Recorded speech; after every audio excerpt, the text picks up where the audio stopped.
Welcome back. You ready to do some more of this, Kim? Yeah, we are now. We were talking in the last segment with a problem that often comes up.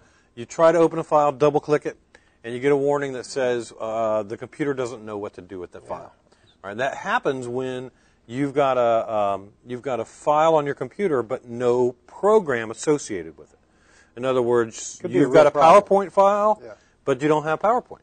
So how are you going to open it? Well, that's going to be a little bit of an issue. But sometimes it's just a mistake. So let's take a look, and we'll see just kind of real briefly how you can change the file association for a file. See if you have the right program to open it. Let's take a look at this. And we were still, again, right-click, Properties on a file, and there's a button on there that says Change. We're going to click on that, and that's going to magically appear. Yeah, in a minute. In a minute, any day now. Not always quick. We've got a small hard drive on this. Okay, here's our dialog box. All right, so what we've said here is in the dialog box says, choose the program that you want to use to open this document or file. And so you get a list of all your installed programs on there, but sometimes even that isn't enough, and you'll have to click on that little browse button and go down and find it. Browse isn't always that helpful either, because still, if you don't have a program that will handle it, you're not going to be able to open up that file. Right, right. So, you know, one of the things that you're going to want to do, again, is if you get one of those kind of files from a friend, you say, hey, can you give it to me in this kind of format that uses the program that I have installed on my computer. Now, something else we talked about was that there are properties for the files, but there are also properties for the folders and for the hard drives, or different drive specs. You know, that's right. The drive properties is really critical because you can tell how much space is left on your drive from that window. It's good to have space. Let's take a look at the C drive. Remember, the C drive is typically the main hard drive on your computer. So Lee's going to right-click on the C drive, and again, properties always at the bottom.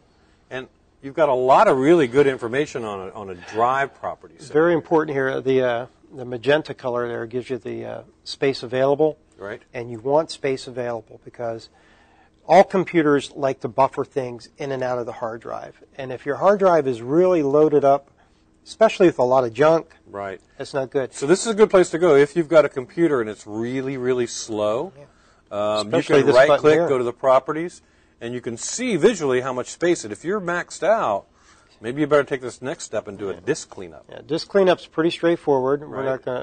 We're going to cancel this actually. It does take a little bit of time. It takes a lot of time. It'll scan through your computer, take a look at the different things that are on it.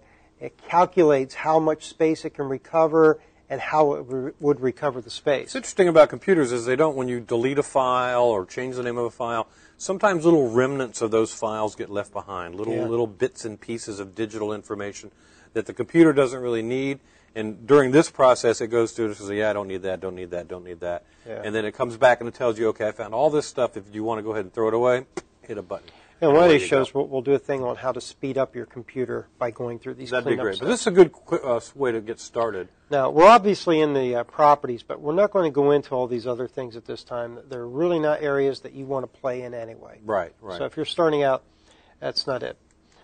So that's it for a drive spec, but what about a folder? Yeah, now why would I want to look at folder properties? I mean, it's just a folder, right? No, it will give you information.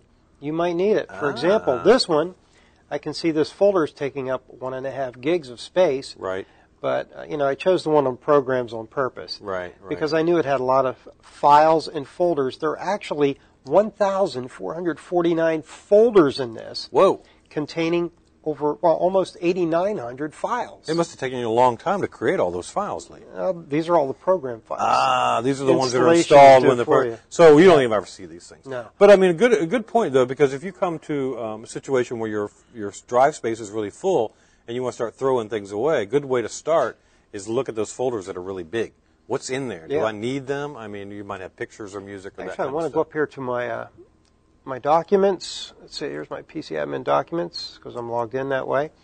And this is an important thing if you're running a network in your home. A lot of people go out and they get a wireless network. Right. And it's like, I want to be able to use these files, but I want to be able to do it on any computer in my house. Right. And you go here to sharing. And this is where you can tell it to share the folder. And you can leave the name there, or you can give it a unique name. Right.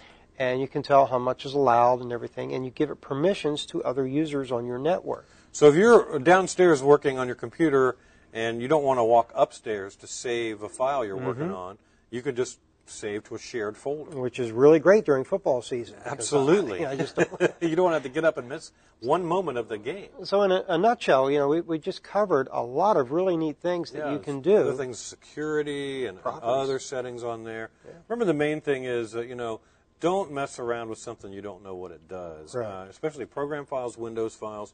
Leave those alone. You have no real reason to be in those folders. My documents, and probably in a thumb drive that you're doing, and that's about it. Okay, great. So we learned all sorts about properties. When we come back, we have a letter from a viewer again. We're going to really great question. Good. We'll be right back.